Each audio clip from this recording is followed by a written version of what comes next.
السلام علیکم ورحمۃ اللہ وبرکاتہ۔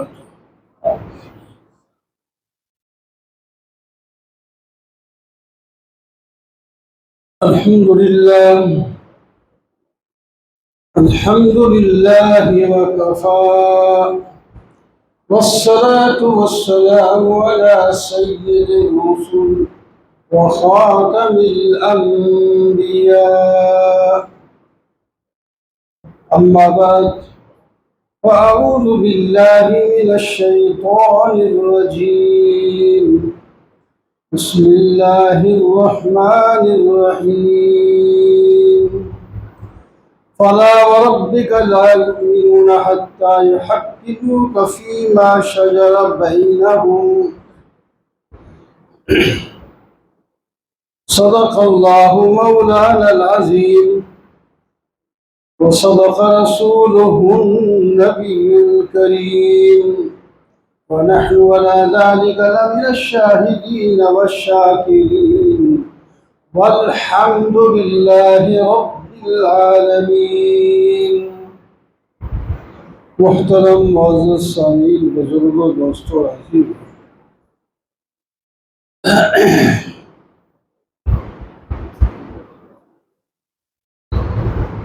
اللہ تعالیٰ کا ارشاد ہے کہ تم میں سے اور رب کی قسم کہ آپ میں سے کوئی مومن ہی نہیں ہو سکتا یہاں تک کہ اپنے اختلافی مسائل میں آپ کو فیصل نہ بنا دیں، یعنی آپ حضرت محمد صلی اللہ علیہ وسلم ثم لا يجدوا في انفسهم حرجا، پھر فیصلے کے بعد دل میں تنگی بھی محسوس نہ کریں، وَيُسَلِّمُوا تَسْلِيمًا، اور زبان پر حرف شکایت بھی نہ آئے۔ تین شرطیں اس آیت میں رکھی ایمان کی، اور اللہ نے وہ بھی قسم کے ساتھ۔ وَمَنْ أَصْدَقُ مِنَ اللَّهِ قِيلًا، اللہ سے سچا کون ہے؟ کوئی نہیں۔ ہمیں اعتماد کے لیے قسمیں اٹھا کر اس آیت کے شائع نزول کچھ ایسے ہے، اختلاف ہو گیا ایک یہودی اور دوسرے کلمہ پڑھنے والے، وہ بعد میں اس کا نفاق کھولا۔ پہلے تو اس کو مومن مسلم سمجھا جاتا ہے کیونکہ کلمہ جو پڑھتا ہے، بعد میں پتہ چلا کہ وہ منافق تھا۔ اب ہم کہہ سکتے ہیں کہ یہودی اور منافق کا واقعہ تھا، وہ اختلاف جس مسئلے میں بھی تھا اس کو کسی نے نہیں چھیڑا، کوئی مسئلہ تو ہوگا، آخر اختلاف تو ہوا، اب بھی فیصلہ کرانا ہے۔ اب فیصلہ کس سے کرائیں؟ یہودی کہتا ہے حضرت محمد صلی اللہ علیہ وسلم سے کرائیں، اور کلمہ پڑھنے والا کہتا ہے کعب بن اشرف سے کروائیں جو یہودی عالم ہے۔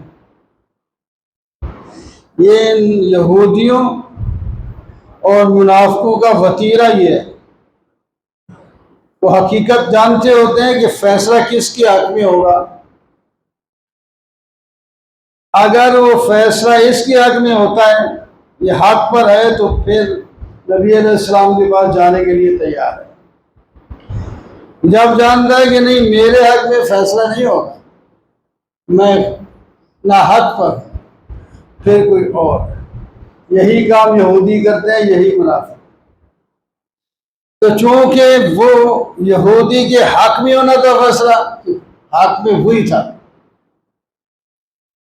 اس واسطے وہ تو کہتے ہیں محمد صلی اللہ علیہ وسلم کے پاس جائیں فیصلہ کرانے کے لیے، جس کو آپ مانتے ہیں۔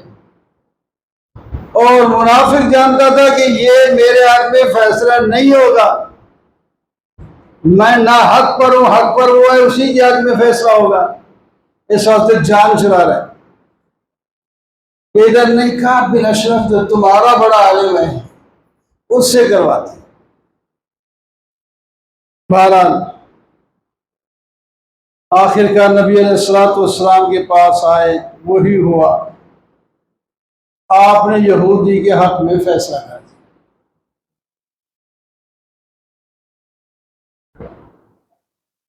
واپس آئے، راستے میں کہتا ہے منافق کہ ذرا حضرت عمر سے تائید کروا لیتے۔ اب اس کا مقصد یہ تھا کہ حضرت عمر بڑے سخت ہیں یہود و کفار کے خلاف، وہ شاید فیصلے کو بدل دیں، میرے حق میں کر دیں۔ یہودی نے کہا نہیں، ہو گیا فیصلہ، یہ بڑی عدالت ہے، جب فیصلہ ہوتا ہے پھر نچلی عدالت میں نہیں آیا جاتا۔ ٹھیک ہے، نچلی عدالت میں ہو تو آگے اپیل ہو سکتی ہے، یہ الٹ نہیں ہوتا، سیدھیوں سے نہیں چلتے ہیں، چلو کوئی بات نہیں، تائید کرا لیتے۔ خیر راضی ہو گیا وہ بھی، چلو چلتے ہیں۔ حضرت عمر کے پاس پہنچے، مقدمہ سنایا تو یہودی نے کہا یہ فیصلہ پہلے ہو بھی چکا ہے۔ کس نے کیا ہے؟ رسول اللہ صلی اللہ علیہ وسلم نے کیا ہے۔ اچھا، میرے حق میں کیا ہے، ٹھیک۔ منافق سے پوچھے ہوا ہے فیصلہ، مانتے ہیں اس کو؟ نہ کہ ہاں ہوا ہے فیصلہ اس کے حق۔ اچھا چلو ٹھیک ہے، پھر بیٹھو، میں آ رہا ہوں۔ تم بیٹھو، میں آتا ہوں، فیصلہ بعد میں ہوتا ہے نا، فیصلے معقول بھی ہو جاتے ہیں۔ حضرت اندر گئے، تلوار لے کے آئے، منافق کی گردن کاٹ کے رکھ دی۔ فرمایا جو نبی علیہ السلام کے فیصلے کے بعد تسلیم نہ کرے اور دوسری جگہ فیصلہ کرے، عمر کا فیصلہ اس کے حق میں ہی ہے، گردن ہی کاٹ کے رکھ دی۔ یہ ہے صحابہ کی غیرت۔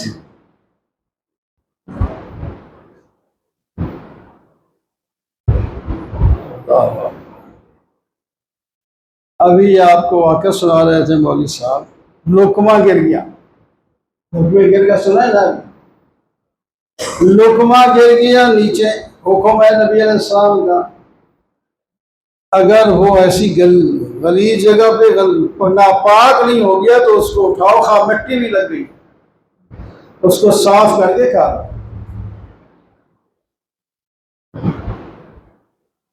تو صحابی نے وہ لقمہ جب اٹھایا تو دوسرے نے، ابھی آپ نے سنا تھا، میں اس واسطے کو دہرا رہا ہوں کہ انہوں نے ذرا لفظ کسی جگہ بڑے نرم بول دیے۔ اس صحابی نے یہ کہا تھا جب وہ اس کو کہا گیا نا، یہ کیا کہیں گے لوگ کہ یہ ایسے بھوکے ہیں کہ نیچے سے لقمہ بھی اٹھا لیتے ہیں۔ اب اس صحابی کے الفاظ سنیں، اَأَتْرُكُ سُنَّتَ حَبِيبِي لِهَٰذِهِ الْحُمْقِ۔ ترجمہ اس کا، کیا میں اپنے محبوب حبیبی، اپنے محبوب کی سنت چھوڑوں ان بے وقوفوں کی وجہ سے؟ ہم کا احمق کی جمع، وہ بیٹھے ان کے چوٹی، بڑے بڑے لوگ بیٹھے وہاں، کوئی نہیں اڑے۔ نبی علیہ السلام کو فرمایا وہ میرا محبوب ہے، اس کی سنت میں نہیں چھوڑ سکتا۔ یہ گدھے کو بے وقوفی میں زیادہ مثال دی جاتی ہے، ان گدھوں کی وجہ سے میں اپنے محبوب کی سنت نہیں چھوڑ سکتا۔ یہ کیا کہیں؟ کچھ کہیں ہمیں کیا، ہم جب تک سنت پر، ہم جب آدمی سنت کو پہلے وہ کچھ نہیں سمجھتے، سنت بڑی چھایا ہے۔ ایک اور غزوہ میں فتح نہیں ہو رہی، کافی زور لگایا جا رہا ہے، فتح نہیں ہو رہی۔ ہاں، دوسری جگہ جب وہ فتح نہیں ہو رہی تھی تو بھائی ہم کوئی سنت ترک کریں جس کی نحوست سے ہمیں فتح نصیب نہیں ہو رہی۔ غور کیا تو کہتے ہیں جنگ کی مصروفیت کی وجہ سے ہم مسواک نہیں کر رہے، مسواک کی سنت چھوٹ رہی ہے۔ چلو آج ہم سارے لوگ مسواک بنا کے اس سنت کو پورا کر کے لڑیں گے، پھر دیکھیے کیا ہوتا ہے۔ جب انہوں نے درختوں سے مسواک کاٹ کے مسواک کرنا شروع کر دیے، اللہ نے دشمن کے دل پہ روب ڈال دیا۔ ان کے دل میں آیا کہ آج مسلمان صحابہ دانتوں کو تیز کر رہے، ہم یہ کچے ہی کھا جائیں، میدان چھوڑ کے باقی صرف سنت پہ عمل، مسواک کرنا۔ سنت بڑی چیز ہے، دین کی ہر چیز بڑی اہم ہے صاحب جی، یہ تو مرنے کے بعد پتہ چلے گا۔ دین کی کوئی چیز حقیر سمجھ کے نہیں چھوڑنی، دین دین ہے۔ بہرحال بات چل رہی تھی، حضرت عمر نے جب فیصلہ کیا تو اس منافق کے وارث انہوں نے شور ڈال دیا کہ ایک مسلمان کو عمر نے قتل کر دیا ہے، قصاص میں اس کو قتل کیا جائے۔ نبی علیہ الصلوۃ والسلام کے پاس بات پہنچی، اور میں تو نہیں مان سکتا کہ عمر نے کسی مسلمان کو قتل کیا، مسلمان کو نہیں قتل کر سکتا۔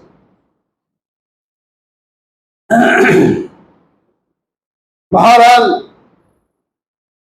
اللہ تعالیٰ نے آیتیں نازل فرمائیں، فَلَا وَرَبِّكَ لَا يُؤْمِنُونَ حَتَّىٰ يُحَكِّمُوكَ فِي مَا شَجَرَ بَيْنَهُمْ،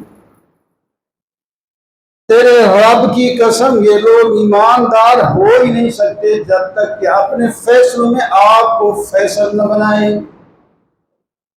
اس نے تو پہلے ہی فیصل بنانے سے انکار کیا تھا تو مسلمان کہاں رہا۔ پہلی شرط اس پر پوری نہیں ہوتی، 3 شرطیں اس نے تسلیم ہی نہیں کیا تھا کہ آپ سے فیصلہ کروانا ہے، یہ تو مجبوراً آیا ہے، لہذا یہ مومن نہیں تھا، اس کا قصاص نہیں بنتا۔ عمر نے جو کیا ہے سچ کیا ہے۔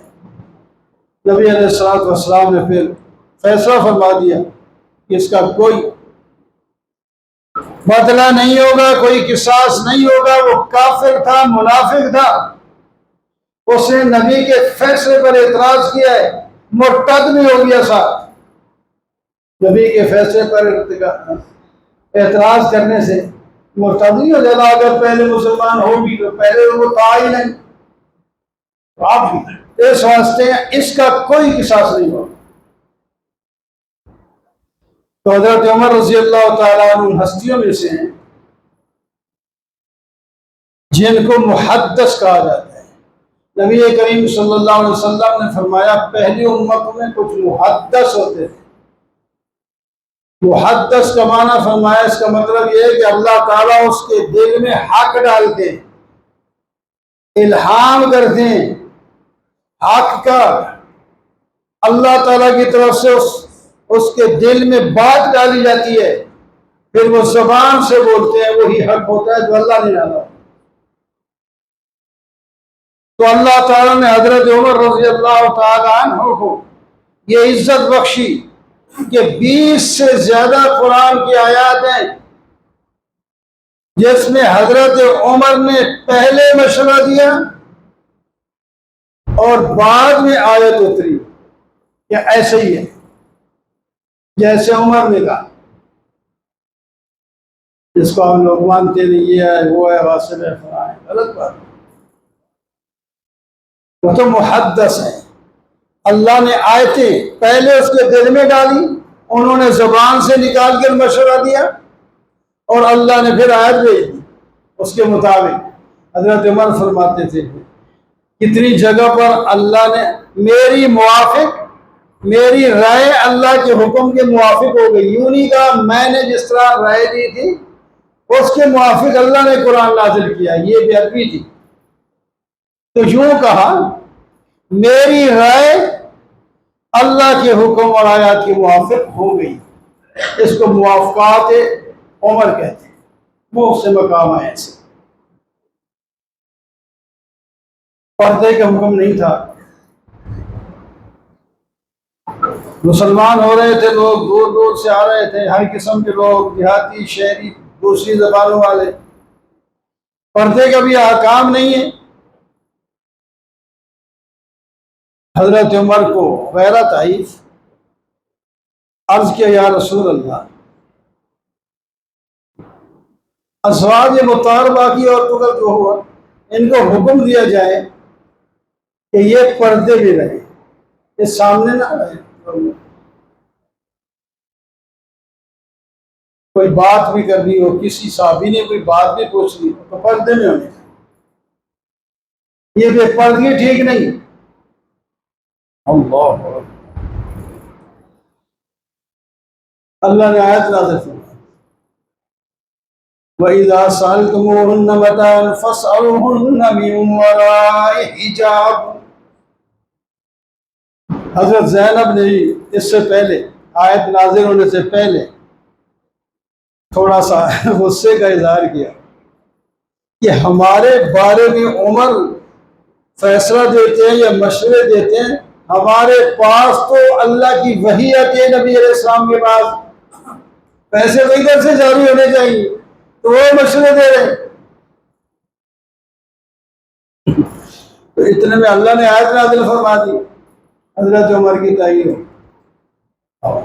پھر اس کے بعد کلی طور پر صرف آپ نہیں، ازواج مطہرات نہیں، تمام ایمان والی عورتیں پردہ کریں، وہ کمی یا افسر، نوکر، امیر، غریب، کسی کے گھر کی عورت ہو، سب پردہ کریں۔ اس میں سید گیری کی بات، یا ایھا النبی قل لازواجک وبناتک ونساء المؤمنین یدنین علیہن من جلابیبہن۔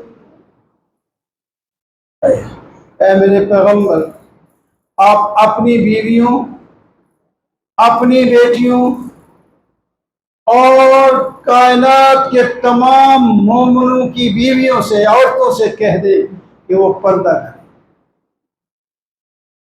پردہ کریں، سر پہ چادر ایسی ڈالیں جو اس کے ٹخنوں تک، پاؤں تک اس کو چھپا دے، آگے ان کی مرضی اس طرح سی کر یا لپیٹ کر بڑی لمبی چادر، جو بھی ان کی مرضی ہے، پردہ ہونا چاہیے۔ اس دن سے پردہ شروع۔ حضرت عمر نے پہلے مشورہ، آج کل حاجی اور عمرے والے لڑ رہے ہوتے ہیں، طواف کرتے ہیں، مقام ابراہیم ایک آتا ہے، اس سے ہر آدمی سمجھتا پڑتا ہے کہ میں یہاں 2 رکعت نماز پڑھوں، پہلے نہیں پڑھی جاتی تھی۔ مقام ابراہیم ایک پتھر ہے جس پر حضرت ابراہیم علیہ السلام کے پاؤں مبارک کے نشان لگے ہوئے ہیں، پتھر پر نشان نہیں لگتے، بڑا سخت ہوتا ہے، جو مٹی ہو ذرا نرم ہو نشان لگ جاتا ہے۔ تو وہ پتھر بھی جنت کا پتھر ہے، جیسے کہ حجر اسود کا پتھر جنتی پتھر ہے، وہ اس سے تعمیر کرتے تھے، وہ پتھر جتنی ضرورت ہوتی خود اونچا ہو جاتا، گو بناتے ہیں نا ادھر، پتہ نہیں کیا بناتے ہیں، تو اس کے بعد پھر وہ دیوار بڑی ہو جاتی ہے، پھر اوپر کرتے ہیں بنانی پڑتی ہے۔ یہ پتھر ہی ایسا تھا، اونچے جاؤ تو پتھر اونچا ہو جاتا ہے، اگر نیچے دباتے تو پتھر نیچے، اپنا آرام سے حضرت تعمیر کر. اور حضرت اسماعیل علیہ السلام پتھر گارا وغیرہ پکڑواتے. تو ایک دفعہ طواف کر رہے ہیں حضرت ابراہیم، نہیں حضرت عمر رضی اللہ تعالی عنہ،